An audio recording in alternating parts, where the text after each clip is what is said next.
Bon, je vais essayer de faire un résumé de ce qui s'est passé. Résumé, ça va être un peu compliqué parce qu'il s'en est passé des choses. Je vais essayer de reprendre depuis le début. Les syndicats, ils ont proposé un protocole pour éviter l'abattage systématique des vaches atteintes de DNC, en sachant quand même toujours que la DNC n'est pas une maladie grave pour les vaches, qu'il y a 5% de mortalité sur les vaches atteintes. Donc quand les chiffres, on vous dit que c'est 5% du cheptel bovin, c'est faux, ce sont 5% des vaches malades, donc on est vraiment sur du dérisoire. Quand on dit qu'il y a des baisses de production de lait, ok, mais si on tue 100% du cheptel bovin, je peux te dire que la baisse de production du lait, elle va y être sympa. Donc vraiment, il n'y a absolument aucun sens sanitairement. Il y a quelques vétos là en ce moment qui se lèvent pour dire qu'il n'y a absolument aucun sens à ces mesures. On est le seul pays du monde à faire ça, de l'abattage systématique de tous les troupeaux. Cette ferme-là, elle a bien prouvé que c'était faux, que l'abattage n'empêchait pas la transmission, étant donné qu'ils ont fait leur test et que là, en Ariège, à des centaines de kilomètres aux alentours, il y avait pas de cas. La ministre de l'Agriculture a complètement, excusez-moi l'expression, a complètement chié sur ce protocole. À ma connaissance, elle nous a même pas répondu directement. La seule réponse qu'on a eue, ça a été la date d'abattage du cheptel. Donc du coup, bien sûr, parce que ça nous concerne tous, que ce soit eux, que ce soit nous, que ce soit même vous, le consommateur, parce que le jour où nous on sera plus là, vous n'y serez non plus, vous serez toujours pas là. On a décidé de maintenir. Ils ont essayé de mettre la pagaille dans nos troupes en faisant un communiqué de presse qui était complètement faux, en disant que les deux agriculteurs étaient d'accord pour l'abattage, et c'est absolument faux. Il y en a qu'un qui a accepté, et ça a été sous la pression. En fait, ils ont juste détruit une famille, pardon. Ils ont juste essayé de détruire une famille. Parce que j'espère que cette famille-là, elle saura aller au-delà de ça et de savoir que leur vrai ennemi en commun, il est là-haut. Et que c'est pas un de leurs membres qui a subi du chantage pur et simple pour finir par accepter, pour choisir des deux mots le moindre. Donc nous, ça n'a pas fonctionné. On est restés unis. On a continué à faire ce qu'il fallait. Pour la petite anecdote, les CRS étaient complètement nuls. Je suis désolée de vous dire, mais ils n'avaient pas de matos, ils avaient plus d'essence, ils se sont embourbés, ils ont fait tomber leur Manitou. Non mais vraiment des grosses brêles, voilà, je le dis, ce sont des grosses brêles. Si c'est eux qui doivent nous sauver de la guerre en Ukraine, excuse-moi, mais on est vraiment mal barrés. L'assaut final a été fait dans la nuit, chose qui est absolument interdite. Ça a été complètement disproportionné. Il y avait une trentaine de blindés. Il y avait deux centaures. Les trucs, c'est des monstres. Et en fait, il y avait des bombes lacrymo, mais de ouf, qui partaient à des centaines de mètres. C'était un truc de malade. Des bombes de désencerclement. D'ailleurs, il y a eu des blessés. Un qui avait pris un explosif dans la main et du coup, qui a saigné abondamment. Moi, je m'en suis pris un, mais je vous raconterai ça après. Il y avait des personnes âgées avec nous, des anciens agriculteurs, du coup il y en a aussi qui ont fait des malaises. Enfin voilà, ça a été catastrophique.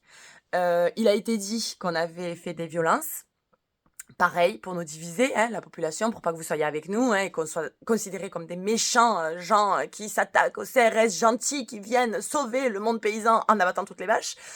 Donc du coup, ce qui s'est passé, c'est que, en fait, à un moment donné, moi j'ai dit non mais il faut y aller en fait, parce que tu vois, ils maintenaient à distance, ils maintenaient à distance. Moi à un moment donné, j'y suis allée, main sur la tête, devant eux, et j'ai commencé à leur parler. En fait, il y a eu un moment très très beau qui a pas été filmé, parce que bien sûr tous les médias étaient partis vu qu'il faisait nuit. Donc du coup, moi j'ai été main sur la tête et j'ai crié pendant 5 minutes. On vous aime, on vous nourrit. On vous aime, on vous nourrit. On vous aime, on vous nourrit. Et j'ai scandé ça. Et après, j'ai ramené du coup énormément de monde avec moi. On était à genoux face au CRS en leur suppliant d'arrêter de se joindre à nous. Ça a duré, je sais, j'ai aucune notion du temps, de combien de temps ça s'est passé. Mais ça, je pense que ça a dû durer une demi-heure à leur supplier de rejoindre nos groupes. Et je peux vous dire qu'ils étaient pas fiers. C'est un peu, c'était vraiment fort. Ils étaient tous en train de fuir mes yeux déjà et les yeux de tout le monde. Je sentais vraiment qu'il y en avait plein qui voulaient faire tomber leur bouclier. Et il y en a 9 des vrais héros qui ont tombé leur masque pour dire qu'ils étaient d'accord avec nous. Je pense que la moitié des CRS étaient d'accord avec nous. Sauf que là, du coup, ils sont en train de jouer justement sur la division. Ils sont en train de nous diviser au lieu de nous unir. Et en fait, quand les autres CRS ont vu que la corde de devant était en train de tomber, là, ils se sont vraiment énervés. Ils ont vu qu'on avait mis le bazar dans leurs troupes, et là, Et ils nous ont gazés, mais comme jamais ça s'est vu.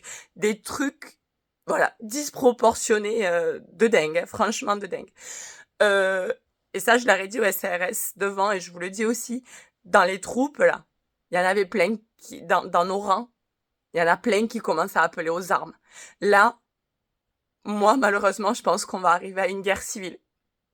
Parce que là, c'est plus possible, en fait. Là, à un moment donné, c'est soit nous qui nous faisons tuer, ou soit c'est eux. On peut pas faire autrement. Les forces de l'ordre, venaient avec nous parce que ça risque de péter fort. Là, les gens en ont marre, vraiment. Et s'ils doivent en venir aux armes, ça risque de se faire.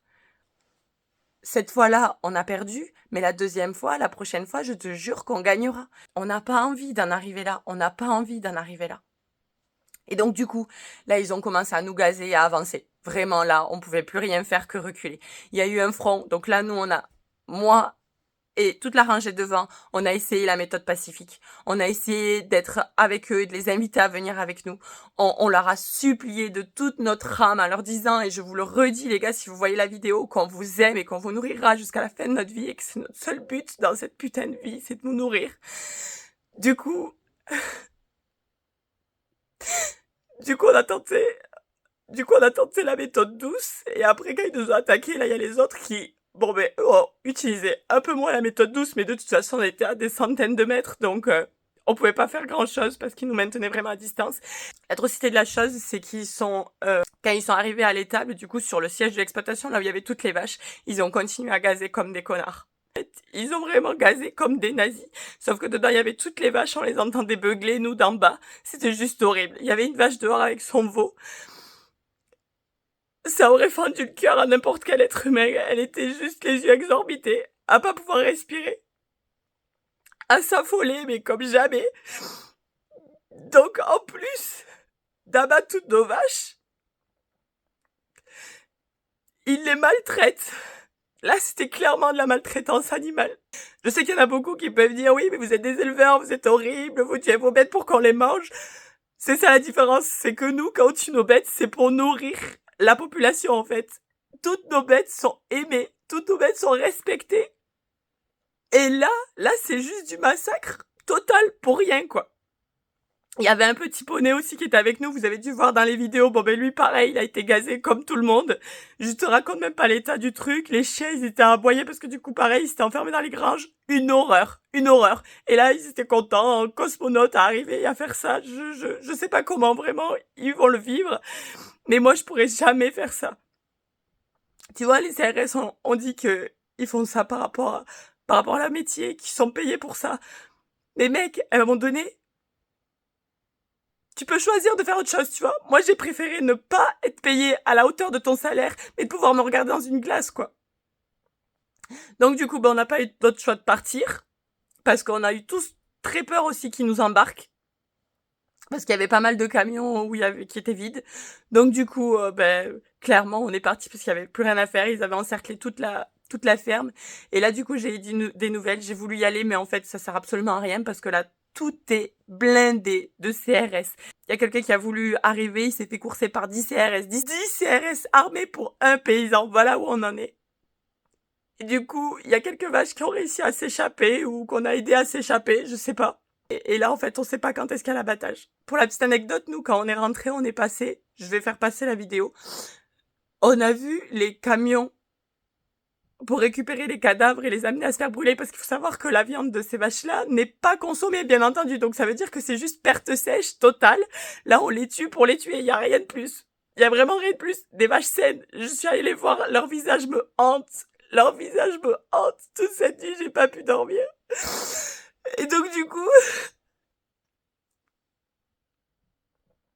Pardon.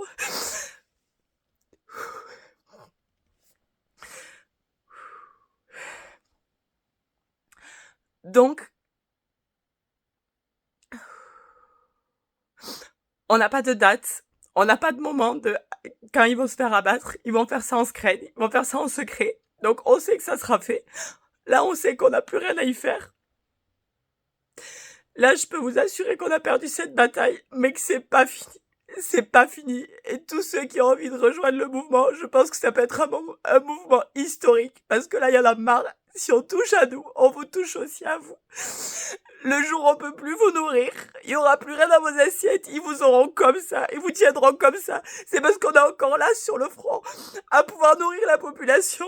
Et c'est vraiment ça qui les dérange, qu'on peut encore penser qu'il y a une résistance possible. Le jour où on n'est plus là, où il n'y a plus les savoir-faire, où il n'y a plus les terres, ce sera terminé, ce sera terminé. Ils feront de nous leurs esclaves. J'espère que vous allez vous en rendre compte et surtout que vous allez relayer au maximum. Vous avez fait un travail formidable, vous avez relayé à fond, je nous ai vus partout et c'est génial. Mais là maintenant c'est le moment vraiment de relayer. Merci, on est ensemble.